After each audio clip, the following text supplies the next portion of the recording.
Hello everyone, welcome to True IAS and PCS. Let's continue our discussion of the chapter from Laxmikanth citizenship. हम लोगों ने कल दोस्तों यहाँ पर ये वाली बात कर ली थी कि 4 कैटेगरीज ऑफ पर्सन्स जो कि भारत के नागरिक बन सकते हैं जब से हमारा संविधान लागू हुआ है, इम्प्लीमेंट होना शुरू हुआ है 26 जनवरी 1950 से.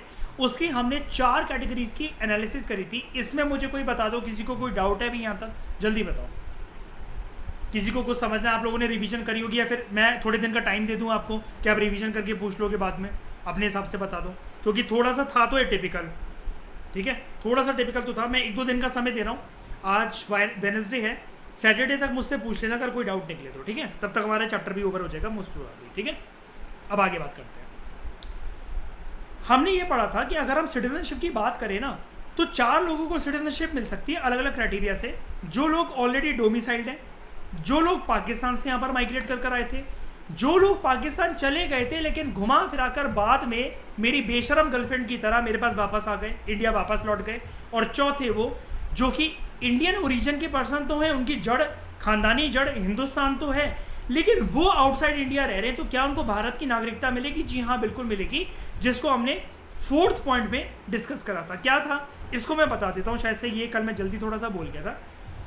कोई भी पर्सन हो या फिर जिसके माँ बाप या जिसके दादा दादी जब भारत का बंटवारा नहीं हुआ था, अनडिवाइडेड इंडिया के अंदर पैदा हुए हो, पैदा रह नहीं रहे हो, पैदा हुए हो, बॉर्न, ये कीवर्ड है इसका.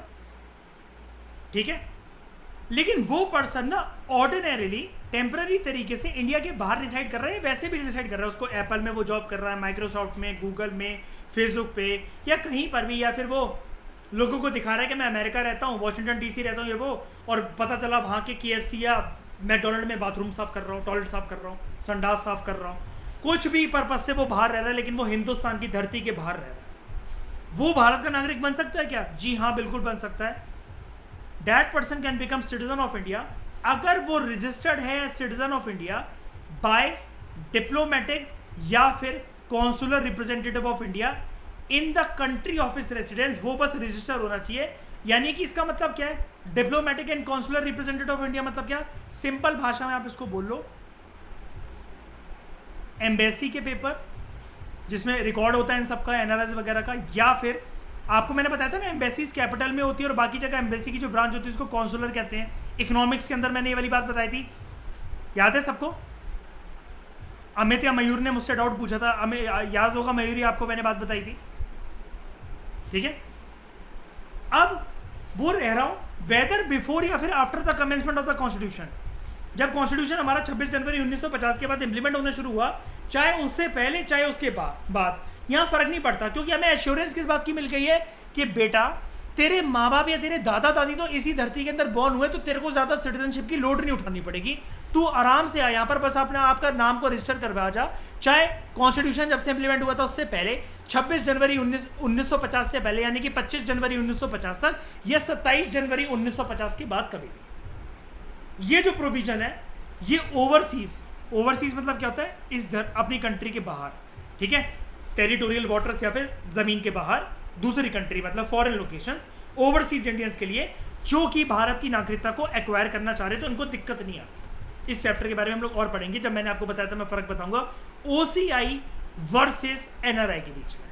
ठीक है, फिर जब लास्ट में वो निकलेगी ना PT 365, जब हम उसको करेंगे तो ये स्टैटिक पोर्शन वहां से काट के चल सकते हैं. तो एक हफ्ते के अंदर हम लोग एक ही सब्जेक्ट की मैगजीन कवर कर दिया करेंगे, एक्सेप्ट इकोनॉमिक्स एंड साइंस, क्योंकि वो थोड़ी सी ज्यादा एनालिटिकल होती है. ठीक है, फिर बात करते हैं दूसरे कॉन्स्टिट्यूशनल प्रोविजंस कौन से विद रिस्पेक्ट टू सिटीजनशिप.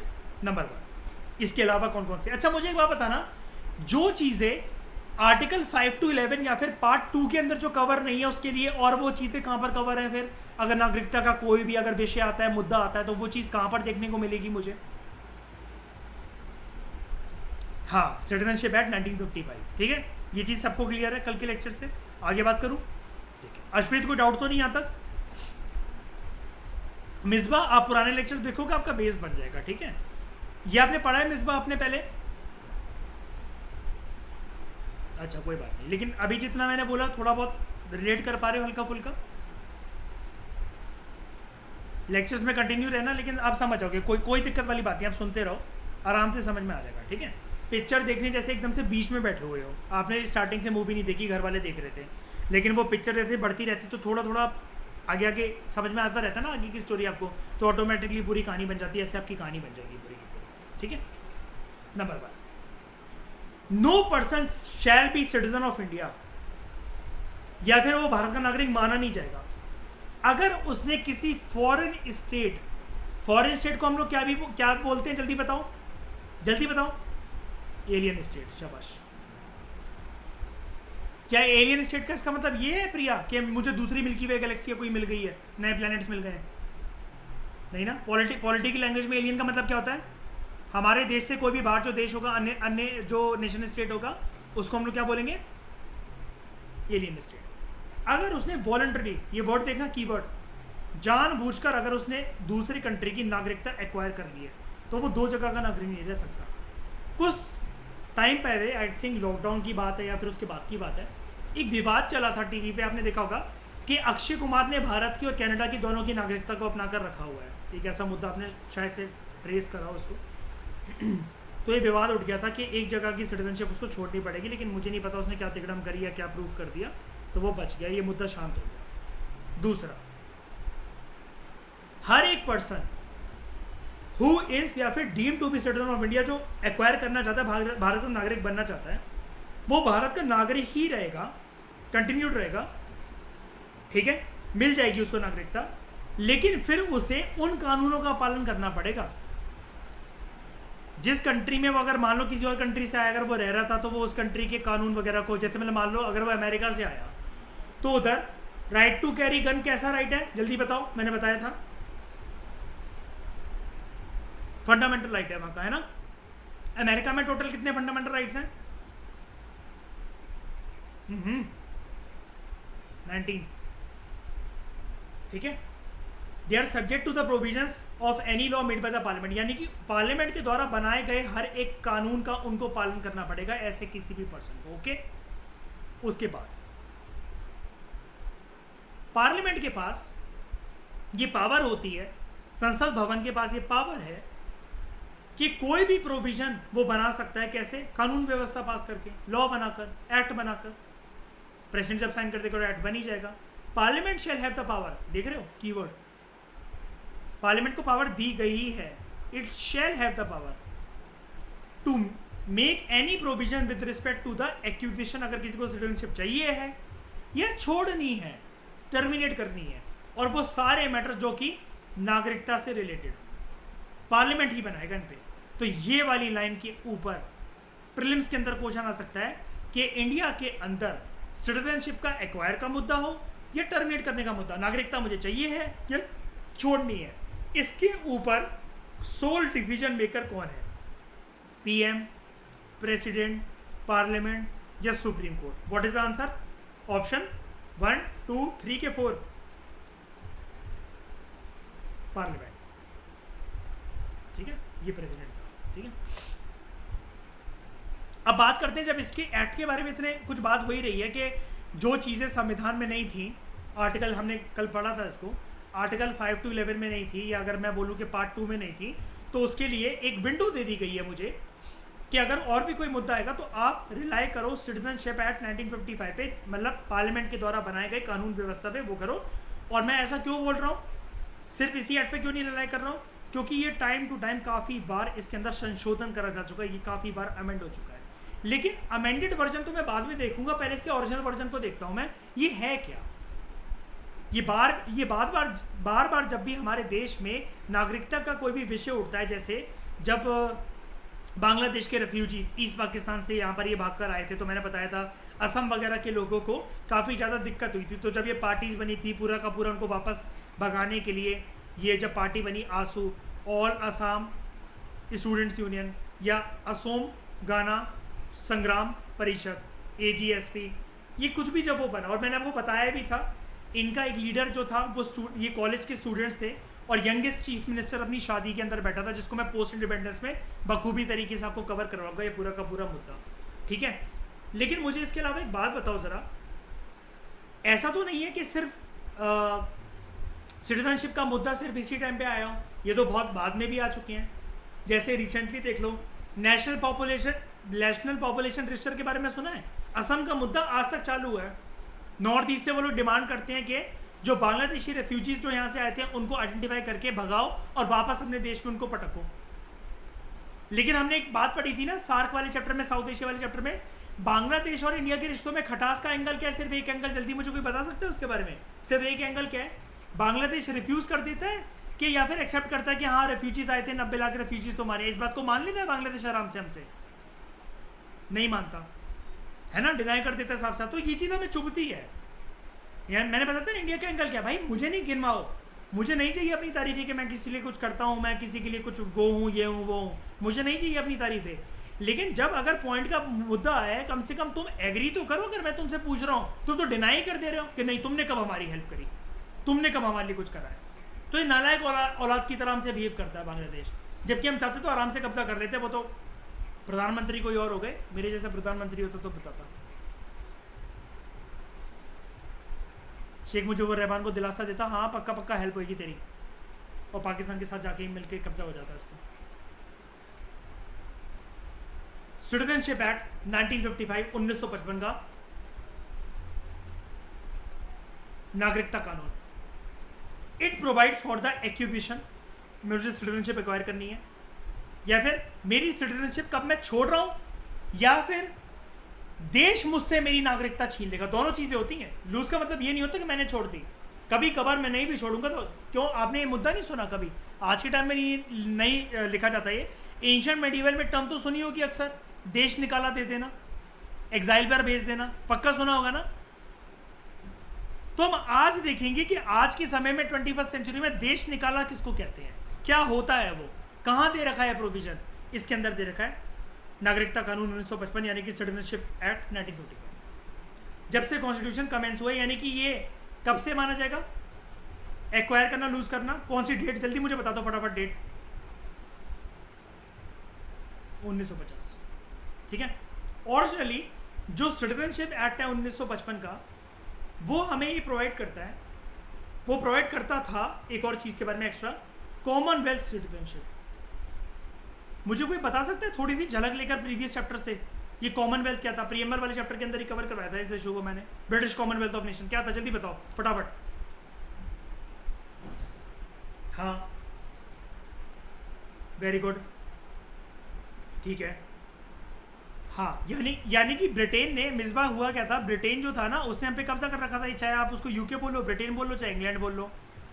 अब जिस पे इसने कब्जा कर रखा था, यानी कि इंडिया जैसी कंट्री जिसकी कॉलोनीज थी ना मिसबा, है ना, तो ब्रिटेन ने क्या करा कि इन सब के लिए एक ऑर्गेनाइजेशन बनाया, क्योंकि ब्रिटेन को इधर था कल को ये जो कॉलोनीज है जैसे इंडिया या फिर कुल मिलाकर एशिया और अफ्रीका की जो कंट्रीज हैं, ये कल को ऐसा ना हो कि हमसे रिश्ते बिल्कुल भी रखे ही ना, क्योंकि ब्रिटेन ने आज़ादी दी नहीं थी। दुनिया की परिस्थितियां ऐसी हो गई थी कि ब्रिटेन को हमें आज़ादी देनी पड़ेगी। जरा प्रिया मुझे उन परिस्थितियों के बारे में एक तो गिनवा सकते हो, मिसबा को बता सकते हो क्यों मजबूर हो गया ब्रिटेन हमें आज़ादी देने पर? जल्दी बताओ, एक दो रीजन बताओ जल्दी। वर्ल्ड वॉर चल रही थी, है ना, ये तो, और दोनों वर्ल्ड वॉर ने तो कमर ही तोड़ दी थी उसकी। फिर हाँ, जिस कॉलोनी पे कब्जा कर रखा था तो वो क्या कर रहे थे, उनके अंदर क्या चल रहा था?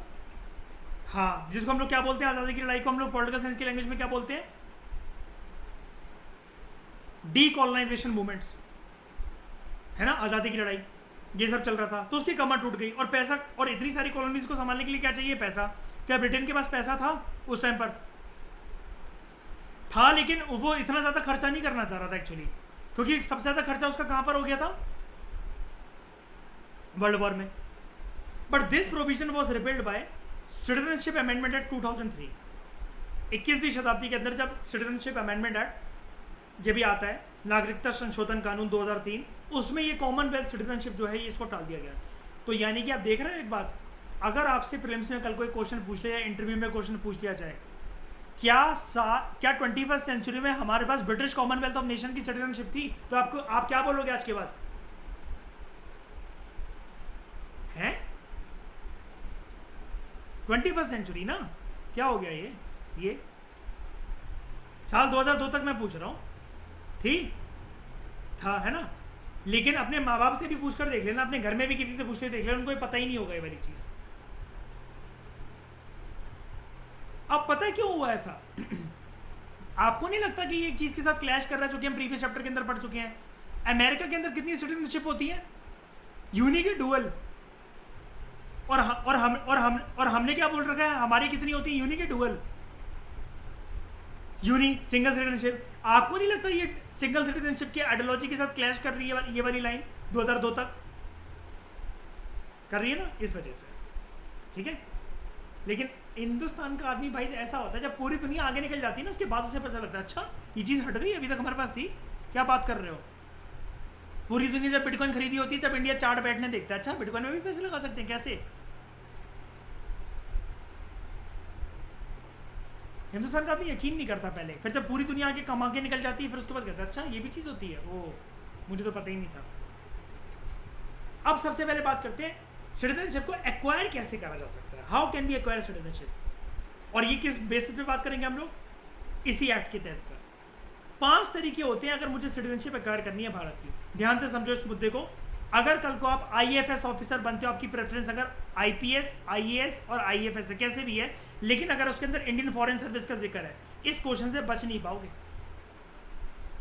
मतलब जितने लोगों ने भरा है, किसी न किसी से वो सुबह से लेकर शाम तक किसी न किसी बंदे से पूछ लेंगे, लेकिन क्या पता वो बंदा और बंदी तुम ही हो, तुमसे पूछ लिया जाए तो क्या करोगे? कल को एम्बेसी वगैरह अगर तुम्हारी जॉब लग गई या कुछ भी करके, तुम्हें यह पता होना चाहिए। तो हर टॉपिक को ऐसे पढ़ा करो, अपने आप को सिचुएशन में डाल लिया करो कि मैं IAFS ऑफिसर, ठीक है? जैसे हिस्ट्री पढ़ो तो अपने आप को शहनशाह हिंदुस्तान समझने लग जाया करो कि मैं डेमोक्रेसी हटाकर देश पे कब्जा कर लूंगा मैं। मिसबा अपने आप को समझा करो जब दिल्ली सल्तनत पढ़ोगे, मैं रज़िया सुल्तान, ठीक है? तो सबसे पहले बात करते हैं बाय बर्थ। ये तो सबसे नॉर्मल क्राइटेरिया है, एक उल्लू का पट्टा है, उल्लू की पट्टी इस देश में पैदा हो गए, नागरिकता का ये नागरिकता तो मिलनी है, ठीक है? देखते हैं उस उल्लू के पट्टी या उल्लू की पट्टी को। बाय बर्थ, एक जो पर्सन हिंदुस्तान में बॉर्न हुआ है 26 जनवरी 1950 के बाद भी, इस डेट पर या इसके बाद भी, लेकिन कभी भी हो जाए, इससे पहले भी हो जाए तो ऑब्वियस ही बात है, इससे पहले का तो कोई डिस्प्यूट उठता ही नहीं है। 26 जनवरी वाले दिन हो गया 1950 पे, तब भी कोई डिस्प्यूट नहीं उठता, इसके बाद भी हो जाए तो कोई बात नहीं है, ठीक है? बट बिफोर 1 जुलाई 1987 से पहले होना चाहिए।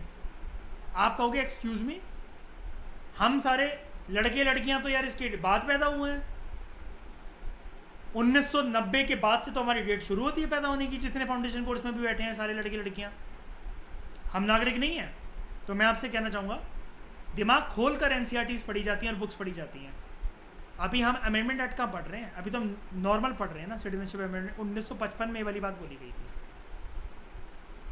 अगर आपसे इंटरव्यूअर पूछ लेना क्यों ऐसा क्यों लिखा हुआ है कि उधर 1 जुलाई 1987, अब आप बैठ के उधर अपने नाखून चुबा रहे हो, आप इधर उधर दीवारों की तरफ देख रहे हो, आपकी ज़बान लड़खड़ा रही है, क्या फ़ायदा हुआ फिर लक्ष्मीकांत ऐसे पढ़ने का? भाग भाग करके एक दिन के अंदर एक पार्ट खत्म कर लिया। दिमाग लगाओ ना। इसके ऊपर बड़ी सारी अमेंडमेंट हुई हैं, देखो जैसे ये अमेंडमेंट हुई, तब जाकर ये डेट आगे सरकेगी ना। अब पता है इसका लॉजिक क्या होता है, मैं बताता हूँ। तभी तो UPSC, MPPSC, MPSC, BPSC जब उसका फॉर्म भरते हो, इसलिए तो लिखा रहता है कि इससे पहले आपकी डेट होनी चाहिए, तब आपको माना जाएगा कि आप 21 साल या एलिजिबल हो बैठने के लिए। इसके बेसिस पर, सिटीजनशिप एक्ट के बेसिस पर उन्होंने क्राइटेरिया बना रखा है इन आयोगों ने, चाहे फिर वो उत्तर प्रदेश हो, चाहे UPSC हो, चाहे MPPSC हो, चाहे मध्य प्रदेश हो, कुछ भी हो, महाराष्ट्र हो, कुछ भी हो, बिहार हो, ठीक है? ये चीज़ याद रखना। अगर ये डाउट आया हो ना, अब पूछने तो बहुत लोग वाले होंगे, लेकिन मुझे पता हालत ख़राब होगी तुम्हारी कि हम कैसे पूछे सबके सामने, है ना? पूछने का मन तो कर रहा होगा कि 1 जुलाई 1987 को सर हम नहीं है क्या फिर भारत की सिटीजनशिप बाय बर्थ, हम तो इसी देश में पैदा हुए सर, कसम से कसम खिलवा लो किसी की भी। तो ये सिटीजन है, लेकिन ये वाली बात उस ज़माने के हिसाब से हो रही है, 1955 के हिसाब से बात चल रही है बाय बर्थ। और आप ये भी समझ गए होंगे, अगर आपसे कोई ये पूछे कि आपको ऐसा क्यों लगता है कि नागरिकता कानून 1955 में संशोधन करने की ज़रूरत क्यों पड़ी, तो बोलना मैं बाकी सब तो नहीं जानती, संशोधन करने की ज़रूरत एक पॉइंट से तो मुझे लगती है कि पड़ी होगी, क्योंकि उसके अंदर जो मैक्सिमम कैप जो मेंशन थी ना कि डेट 1 जुलाई 1987 से पहले पहले, इसको चेंज करने के लिए बनी होगी, क्योंकि आप मुझे देख लो, आप अपने आप को देख लो, हम सब तो इसकी डेट के बाद पैदा हुए हैं। तो बोलेगा अच्छा, oh you have a good analysis power, ठीक है। इज अ सिटीजन, ये ऐसा person is a citizen of India irrespective of the nationality of his parents. ये चीज़ है, माँ बाप कहीं पर भी हों, लेकिन उन्होंने कुल्लू मनाली आए, होटल में रहे, अच्छे से सेक्स करा, बच्चे पैदा करे, और वो बच्चा या बच्ची इस देश की धरती पर पैदा हो गए। नेशनलिटी पेरेंट्स की मैटर नहीं करती, उस प्रोडक्ट को उन्होंने इस देश की धरती पर पैदा करवा दिया, मिल गई नागरिकता। और अब आप ये भी समझ गए कि इसके ऊपर भी संशोधन करने की जरूरत पड़ी है, क्योंकि इंडिया के जैसे मतलब मान लो एनिमी स्टेट्स है, मतलब मान लो 1962 में चाइना एनिमी स्टेट है, चाइना के 2 कपल आए, मोमोज खाए, मंचूरियन खाया, ठीक है, एक थाली मंगवाई तंदूरी मोमोज की, बच्चे पैदा हो गए। रात को इतनी बार रोमांस करने के बाद मोमोज खा के डोपामीन रिलीज हुआ, रात को बच्चे पैदा हो गए, देश की धरती पे पैदा हो गया, तो उससे तो सिटीजनशिप मिल गई ना भारत की। लेकिन इतना आसान भी नहीं है, हम देखेंगे सवाल। A person born in India on या after 1 July 1987 is considered as citizen of India only, सिर्फ वो तभी माना जाएगा if either of his parents is a citizen of India at the time of his birth. देख रहे हो, अब दोनों बातें क्लियर हो गई ना इससे। ये जो अपर लिमिट दे रखी थी इसको भी तोड़ दिया, अब हमने ब्रीच कर दिया इसको भी हमने। कैसे? जो पर्सन 1 जुलाई 1987 के बाद बॉर्न हुआ है, क्या उसे नागरिकता नहीं मिलेगी बर्थ के बेसिस पर? बिल्कुल मिलेगी, लेकिन उसे सिटीजन तभी माना जाएगा if either of his parents, दोनों पेरेंट्स ने। अब यूपीएससी इन शब्दों में बहुत खेलता है, जिन जिनको मैं येलो मार्क कर रहा हूँ उसको तो आंखों में बसा लेना बिल्कुल अपने शब्दों को। Either of his parents is a citizen of India at the time of his birth. अब वापस चलें एक बार ऊपर वाली लाइन के ऊपर, इसमें एक और एनालिसिस निकालें जो अधूरी रह गई थी। देखो यार, इस टाइम तक जब नागरिकता कानून 1955 जब आई है और आज़ादी को, या ऐसा मान लो आज़ादी को छोड़ो, संविधान को इम्प्लीमेंट हुए सिर्फ 5 साल ही हुए हैं, उस टाइम पर इन्होंने upper limit maximum cap 1 July 1987 की लगा दी। और उसमें एक चीज़ मेंशन कर दिया कि नेशनलिटी इंपॉर्टेंट नहीं है पेरेंट्स की, पेरेंट्स कहीं के भी हो आपको मिल जाएगी, आपको मिल जाएगी। कितना समय है ये बताना ज़रा?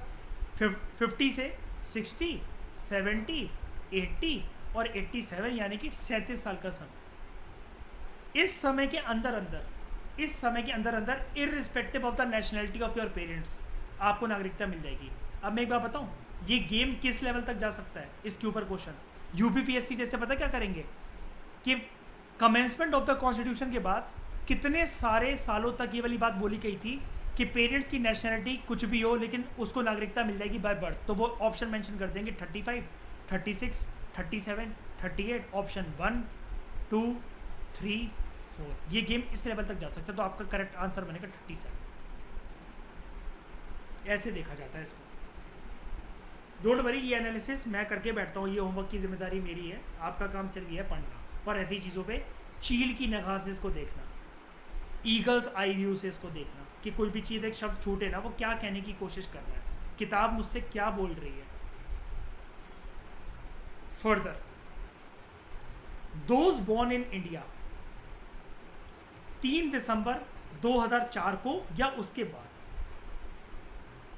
दे आर कंसिडर्ड सिटीजन ओनली।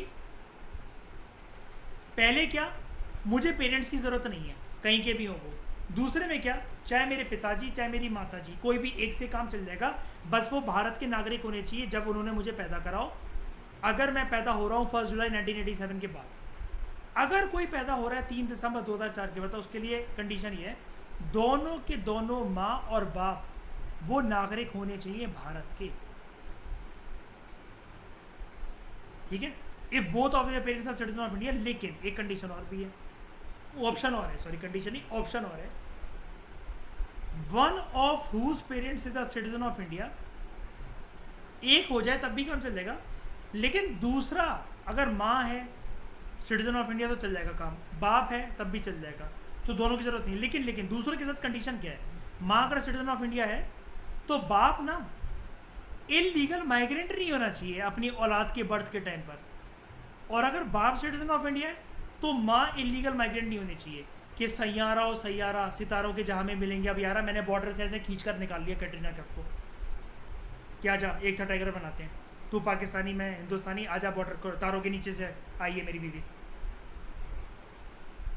ये आजा, कोई बात नहीं, पाकिस्तान से एंट्री कराना तो मुश्किल है, तू मुझे बांग्लादेश के बॉर्डर पे मिलियो, वहाँ से घूम कर आजा, असम के रास्ते से आराम से निकाल लूँगा मैं तुझे। ऐसा नहीं होना चाहिए। जो बच्चे होते हैं फॉरेन डिप्लोमेट्स के जो कि इंडिया के अंदर पोस्टेड है, या फिर एनिमी एलियंस, कल हमने पढ़ा था इनके बारे में। एनिमी एलियंस की डेफिनेशन ना मुझे एक बात पता नहीं है फिक्स रहती है कि चेंज होती रहती है। इंडिया ने कभी किसी को डिक्लेयर एज सच करेंटली कर रखा है कि ये एनिमी कंट्री हमारी? अच्छा लगता है ये फॉरेन डिप्लोमेसी में बोलना इंडिया जैसे कंट्री के लिए? नहीं ना। तो क्या ये डेफिनेशन फिक्स होती है? जिससे हमारा युद्ध हो गया, भिड़प हो गई, तो एनिमी बन गया वो, है ना। लेकिन जब रिश्ते सुधार हो गए, रिश्तों में जब दोबारा क्या कहते हैं उसको, गर्माहट आ गई। दो तरीके होते हैं ना बोलने के, आपने एडिटोरियल में सुना होगा ना, रिश्ते ठंडे बस्ते में चले गए यानी कि अब बात नहीं हो रही, और गर्माहट रिश्तों के पीछे यानी कि क्लोजनेस। तो एनिमी की डेफिनेशन ऐसे चेंज होती रहती है। लेकिन फॉरेन डिप्लोमेट्स यानी कि मतलब मान लो दिल्ली के अंदर बड़ी सारी यूएसए की एम्बेसी हैं, किसी की भी एम्बेसी हैं, कोरिया की एम्बेसी हैं, जापान की एम्बेसी हैं, अफ्रीका की एम्बेसी हैं, बड़ी सारी कंट्रीज़ की। अगर उनके डिप्लोमेट्स इंडिया के अंदर पोस्टेड, उनके बच्चे यहीं पर रह रहे हैं, उनके साथ भारत ही रह रहे हैं, या एनिमी एलियंस के जो बच्चे हैं, they can not acquire Indian citizenship. Birth के बेसिस पे तो नहीं कर सकते, क्या और किसी बेसिस पे कर सकते हैं वो हम आगे देख लेंगे। लेकिन मुझे एक बात बताओ, इन पांचों में से जो पहला तरीका है वो समझ में आ गया आपको? बाय बर्थ, ये समझ में आ गया? पक्का? Thank you very much for discussion.